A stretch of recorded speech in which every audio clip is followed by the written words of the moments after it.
திராவிட பேச்சரங்க நேயர்களுக்கு அன்பு வணக்கம். இளையராஜாவின் அன்பு மகள் அவதாரணி மிக குறுகிய வயதில் வெறும் 47 ஆண்டில் கேன்சர் நோயால் இறந்துட்டாங்க. அவங்கள பற்றி பேசணுமா அப்படி, அவங்களும் நோய் என்பது எல்லாத்துக்கும் பொதுவானது தானே, அவங்கள பற்றி பேசுறதுக்கு என்ன இருக்குது அப்படின்னு சொல்லி யோசிச்சுட்டு பேசணுமா அப்படின்னு முதல்ல யோசித்தோம். அதில் ஒரு செய்தி இருக்குது. அவங்க மரணம் சொல்லும் செய்தி என்ன, இந்த மக்களுக்கு அதை பற்றி சொல்லியாகும் என்பதற்காக தான் அவங்கள பற்றியும் பேசலாம் அப்படின்ட்டு பேசுகிறோம். அவதாரணி என்பவர் ஒரு பாடகி, மிகச்சிறந்த ஆகச்சிறந்த பாடகர், தனித்துவமான பாடகர், இசையமைப்பாளரும் கூட. தன்னுடைய 19வது வயதில் ராசையா என்ற படத்தின் மூலமாக மஸ்தானா மஸ்தானா என்ற பாடல் மூலமாக மிக சின்ன வயசுலேயே 19 வயசுலேயே அவங்க பாட வந்துட்டாங்க. அந்த பாடலும் மிக பிரபலமானது. முதல் பாடலே நல்ல வெற்றியை பெற்றது, ஹிட்டானது. அதே போல் அவங்க பாடின பாடல்கள் ஒவ்வொன்றுமே நல்ல வெற்றியை பெற்றது. முதல் பாடல் மஸ்தானா மஸ்தானா அப்படின்ட்டு ஆரம்பமாகும். அந்த பாடல் அடுத்தது பாரதின்னு ஒரு படத்தில் நடிச்சிருப்பாங்க. அந்த படத்தில் பாடின பாடல்கள், அந்த படம் தேசிய விருது வாங்கினது. அந்த படத்தில் மயில் போல பொண்ணு ஒன்று, கிளி போல பேச்சு ஒன்று, அப்படி அந்த பாடல் ஆரம்பமாகும். அதுவும் அந்த படம் தேசிய விருது பெற்றது. மிக பிரபலமான பாடல். அதே போல தான் அழகி என்ற ஒரு படத்துலையும் ஒளியிலே தெரிவது தேவதையா தேவதையா, அந்த பாடலும் நல்லா ஹிட்டான பாடல். அதே போல தான் ராம் படத்துலையும் இவங்க பாடின பாடல் ஒவ்வொன்றுமே நல்ல தனித்துவமான குரல். அவங்களுடைய குரல் கேட்டாவே கண்டுபிடிச்சிடலாம். பாடகி மட்டும்தானா என்று பார்த்தால் அவங்க பாடகி மட்டும் இல்லை, ஏறக்குறைய 10 படங்களுக்கு இசையமைச்சிருக்காங்க. இசையமைப்பாளர்களே பெண்கள் மிகவும் குறைவு. ஒன்று 2 பெண்கள் தான் இசையமைச்சிருக்காங்க. அதில் இவங்க குடும்பமே இசை பாடல் சம்மந்தப்பட்ட இசையமைப்பாளர் குடும்பம் என்பதால் இவங்களுக்கு இயற்கையிலே இசை நல்லா வந்திருக்கு. இன்னும் சொல்லப்போனால் யுவனோட நல்ல முறைப்படி இசை பயின்றவர். அதை யுவனே ஒரு பேட்டியில் சொல்லியிருக்காரு. யுவன் சங்கர் ராஜாவே அவரே சொல்லியிருக்காரு, என்ன நான் முறைப்படி இசை படிக்கல, என்னோட அக்கா நல்லா அவங்க படிச்சிருக்காங்க, இசையை பயிற்றிருக்காங்க, எங்கள் அக்கா தான் எனக்கு சொல்லி கொடுப்பாங்க அப்படின்ட்டு யுவன் சங்கர் ராஜாவே சொல்லியிருக்காங்க. அப்போது யுவன் இந்த அளவுக்கு வெற்றியாளராக வந்ததுக்கு அவ்வளவு திறமை வாய்ந்த அவதாரணி ஏன் பிரபலமான வெற்றியாளராக வர முடியல? அவங்க பாடின ஒவ்வொரு பாடலும் ஹிட்டு. ஆனால் இது வரைக்கும் அவங்களுக்கு ஒரு தேசிய விருது கிடைக்கல. ஹிந்தியில் கூட இசையமைச்சிருக்காங்க. அந்த அளவுக்கு ஒரு தனித்துவம் வாய்ந்த குரல், நல்ல திறமையாளர். ஆனாலும் சொல்லும்படியான அளவுக்கு வெற்றியை பெற முடியல. ஏன்? அதுதான் இந்த கேள்வி.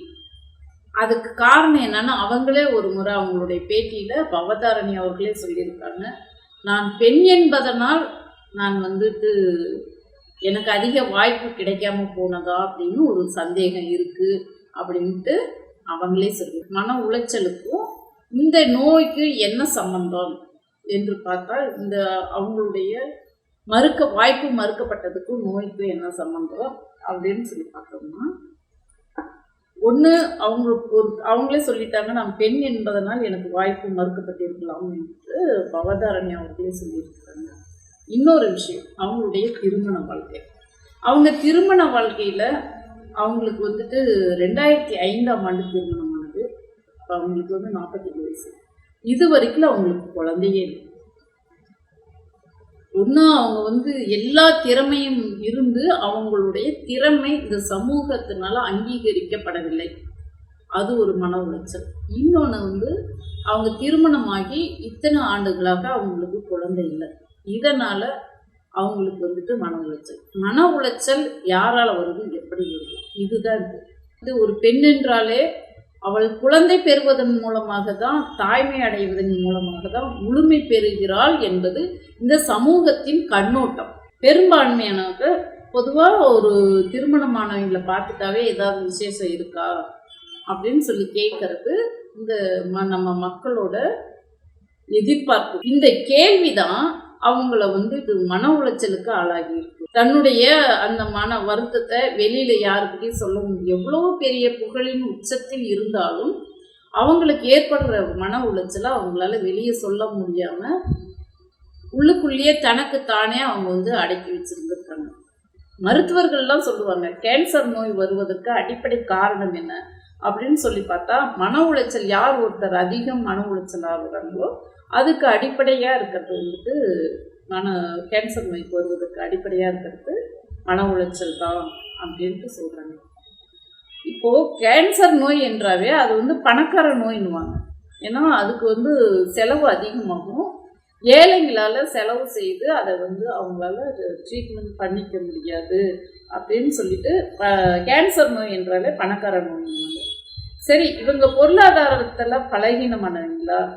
பணக்கார நல்ல பொருளாதார வசதியானவங்க. இவங்க தந்தையார் இளையராஜா அவர்கள் வந்து இசையில் வந்து இசையின் ராஜா இளையராஜா, தமிழ்நாடே கொண்டாடக்கூடிய ஒரு இசையமைப்பாளர், புகழின் உச்சத்தில் இருக்கக்கூடியவர். அதே போல தான் பவதாரணியோட சகோதரர்களும். இவங்க குடும்பமே இசை குடும்பம். அவங்க சித்தப்பா குடும்பம் உட்பட எல்லாருமே இசை குடும்பம். திரைத்துறை சார்ந்தவங்க, நல்ல சம்பாதிக்கக்கூடியவங்க, பொருளாதாரத்தில் எந்த ஒரு குறைபாடும் இல்லை. அப்படி இருந்தும் இந்த நோயை எப்படி இவங்க வந்து இப்போ வந்து எல்லா நவீன வசதிகள் எல்லாமே இந்த நோய்க்கு வந்து உரிய மருத்துவம்லாம் வந்துருச்சு, நவீன வசதிகள் இருக்குது. அப்படி இருந்தும் எந்த இடத்துல இவங்க விட்டாங்க, கவனிக்காமல் விட்டாங்க அப்படின்னு சொல்லி பார்த்தோம்னா, இப்போது வெறுமை தான், தனிமை தான் காரணம்னு சொல்ல முடியும். அம்மா இல்லை அவங்களுக்கு. அப்பா வந்து ரொம்ப பிஸியான ஆள், கச்சேரின்னு போயிட்டே இருப்பாங்க. இவங்க திருமணமாகி அவங்க வீட்டில் இருக்காங்க, குழந்தைங்க இல்லை. கணவர் வந்து பிஸ்னஸை பார்த்து போயிடுவார். அப்போது இவங்களுடைய இந்த தனிமை எப்போ இன்னும் வந்து இது மல்டி டேலண்ட் இருக்கும். அவங்க திறமையை இந்த சமூகம் அங்கீகரிக்கல. முழுசாக வெற்றியாளராக வர முடியல, பெரிய அளவில் யுவன் அளவுக்கு கூட வர முடியல. அது இரண்டாவது வந்து இவங்களுக்கு குழந்தை இல்லை. அதை வந்து வெளியில் போகிறதுக்கே இவங்க வந்து தவிர்த்துருக்குறாங்க. பார்க்குறவங்களாம் விசேஷமா, எப்போ குழந்தை பிறக்கும், ட்ரீட்மெண்ட் எடுக்கிறீங்களா, இந்த மாதிரியெல்லாம் கேள்வி கேட்கறதுனால இவருடைய கணவன் சபரிராஜனும் சரி, இவங்களும் விசேஷங்கள் குடும்ப நிகழ்ச்சிகளுக்கோ மற்ற விசேஷங்களுக்கோ செல்வதை தவிர்த்துருக்குறாங்க. ஏறக்குறைய வீட்டுக்குள்ளேயே முடங்கி போகிற மாதிரி அவங்களுடைய சூழ்நிலை இருந்தது. அதுவே இவங்களுக்கு மிகப்பெரிய மன அழுத்தமாக இருக்குது. அதாவது ஒரு பெண் என்றால் குழந்தை பெற்றே ஆக வேண்டும் அப்படின்ற ஒரு கட்டாயத்துக்கு இந்த சமூகம் தள்ளி இருக்குது. பார்த்தீங்களா? எந்த ஒரு சூழ்நிலைக்கும் நம்ம வந்து பெரியாரை தான் நம்ம வந்து துணை கொள்ள வேண்டியதாக இருக்குது. ஏன்னா பெரியார் தான் சொல்லுவார், பெண்கள் என்ன குழந்தை பெறும் எந்திரமா அப்படின்னு சொல்லி கேட்பாரு. கேட்பதோடு மட்டும் இல்லை, உனக்கு விருப்பம் இருந்தால் குழந்தையை பெற்றுக்க, யாருடைய கட்டாயத்துக்காக நீ முதல்ல அந்த குழந்தையை பெற்றுக்காத. ஏன்னா உனக்கு அந்த குழந்தை வந்து உன்னுடைய வளர்ச்சிக்கு அந்த குழந்தை தடையாக இருக்குதுனாக்க அப்போ நீ வந்து குழந்தை பெற்றுக்க வேண்டிய அவசியம் இல்லை. உனக்கு விருப்பம் இருந்தால் மட்டும் பெற்றுக்கோ. இன்னும் ஒருபடி மேலே போய் உனக்கு அந்த குழந்தை பெறுவது கர்ப்பப்பை உனக்கு தடையாக இருக்குதுன்னா அந்த கர்ப்பப்பையவே பிடிங்கி எரிஞ்சிருன்னு சொல்லிட்டாரு. அந்த அளவுக்கு பெரியார் எல்லாத்துக்குமே நம்ம வந்து அவரை தான் உதாரணத்துக்கு எடுத்துக்க வேண்டியதாக இருக்குது. இந்த சமூகம் பெண்கள் மீது எவ்வளவு பெரிய ஒரு அந்த அழுத்தத்தை கொண்டுட்டு வந்து வச்சுருக்கு பாருங்க. ஒரு குழந்தை இல்லைன்னா அந்த பெண்ணை எந்த அளவுக்கு வாழ விடாத ஒரு மனநோயாளியாக இந்த சமூகம் தள்ளி வைக்குது. விசேஷம் இருக்கா அப்படின்னு சொல்லி கேட்குறதே அவங்களுக்கு ஒரு மன அழுத்தம் தானே, வெளியில் போக முடியாமல். இதை இந்த மாதிரி ஒரு சூழ்நிலையை எப்படி எதிர்கொள்ளணும் அப்படின்றதுக்கு தான் ஐயா பெரியாரோடைய அவரை வந்து நம்ம வழிகாட்டியாக எடுத்துக்கிட்டு அவர் என்ன சொல்லியிருக்காரு அப்படிங்கிறத நம்ம செயல்படுத்தணும். இந்த இடத்துல தான் பவதாரணி அவங்களுக்கு வந்துட்டு தொடர்ந்து வந்து தலைவலி, வாமிட்டிங், இந்த மாதிரி சென்சேஷன் இந்த மாதிரி காட்டிகிட்டே இருந்திருக்கு. அவங்க என்ன பண்ணிட்டாங்க, தன் உடம்பை சரியாக கவனிச்சிக்காம இந்த வெறுமையினால் நமக்கு என்ன ஆகிடப்போகுது, நம்ம இருந்து என்ன பிரயோஜனம் அப்படின்னு சிந்திக்க ஆரம்பிச்சிட்டாங்க. இந்த வெறுமையினால வந்துட்டு அவங்களுக்கு ஏற்பட்ட உடல் உபாதைகளை கூட பெருசாக அவங்க வந்து உடனே போய் மருத்துவரை பார்க்கணும் அப்படின்னா அவங்களால வந்து போக முடியல. எண்ணங்கள் தோணலை போகணும். பக்கத்தில் இருக்கிற மெடிக்கல் கடையில் தலைவலி வரும்போதும் வாமிட்டிங் வரும்போதும் மாத்திரை வாங்கி வாங்கி சாப்பிட்டுருக்காங்க. அப்போது நீண்ட நாளாக அதை சாப்பிடும்போது அப்போ மாத்திரை வாங்கி சாப்பிட்டு அந்த தலைவலி வாமிட்டிங் சென்சேஷனுக்குள்ள தொடர்ந்து இருக்குது அப்படின்ட்டு தான் மருத்துவரை போய் பார்க்குறாங்க.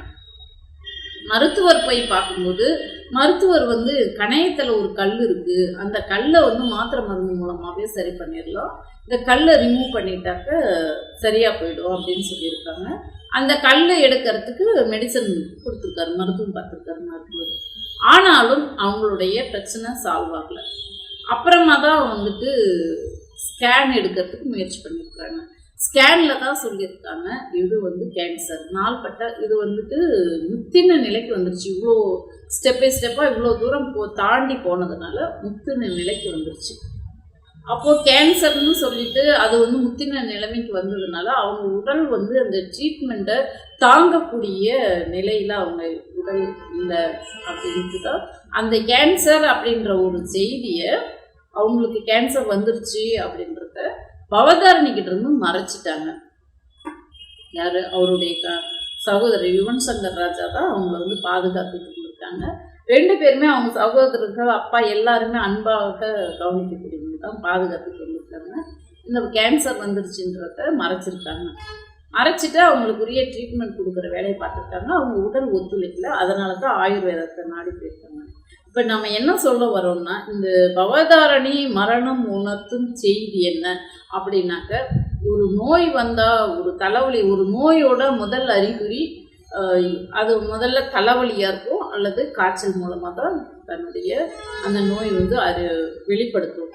அப்படி இருக்கும்போது நம்ம மருத்துவரை கலந்துக்காம எந்த ஒரு மாத்திரை மருந்து எடுத்துக்க கூடாது என்பது எல்லா மருத்துவர்களும் தொடர்ந்து வலியுறுத்திக்கிட்டே இருக்காங்க. அது ஒரு விஷயம். அதை இவங்க செஞ்சுருந்தாங்களாக்கா ஆரம்பத்திலேயே வந்து அந்த நோய் என்னன்னு கண்டுபிடிச்சிருந்துருக்கலாம், உரிய ஒரு சிகிச்சை எடுத்துருந்துருக்கலாம்.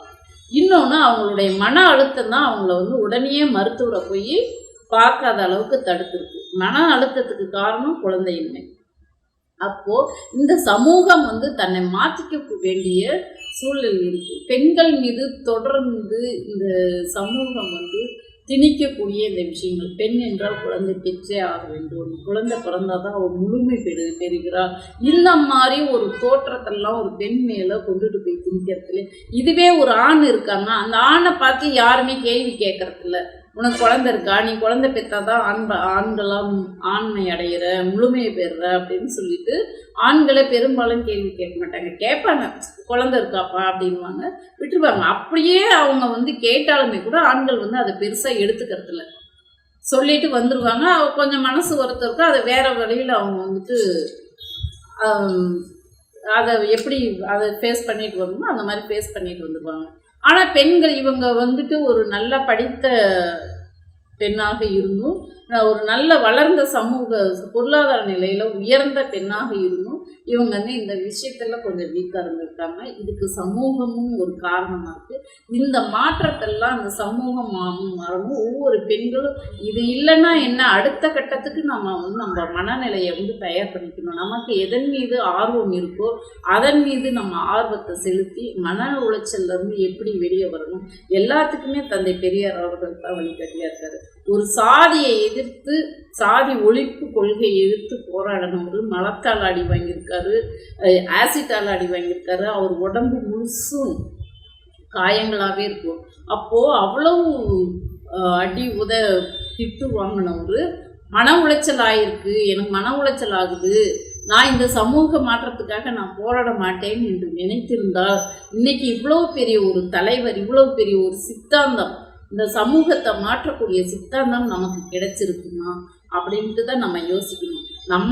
நம்மளால் யாருக்கு என்ன செய்ய முடியும் அப்படின்ட்டு, என் குடும்பத்துக்கு நான் பயனில்லை என்றாலும் நான் இந்த சமூகத்துக்கு எந்த விதத்தில் பயன்பட முடியும் அப்படின்னு நம்ம சிந்தனையை மாற்றிக்கிட்டு அந்த மன உளைச்சல்லேருந்து எப்படி வெளியே வரணும், நமக்கு பிடிச்ச விஷயத்தை எப்படி செய்யறது செஞ்சு நம்ம முதல்ல நம்மளோட ஒரு திறமையான பாடகி, இவங்க இருந்திருந்தாக்க இன்னும் எவ்வளோ பெரிய சாதனைகளை செஞ்சிருக்க முடியும், எத்தனை படங்களுக்கு எத்தனை மக்களை மகிழ்வித்து இருந்திருக்க முடியும், எத்தனை பேரை இவங்க குரல் மூலமாக மகிழ்வித்து இருந்திருப்பாங்க.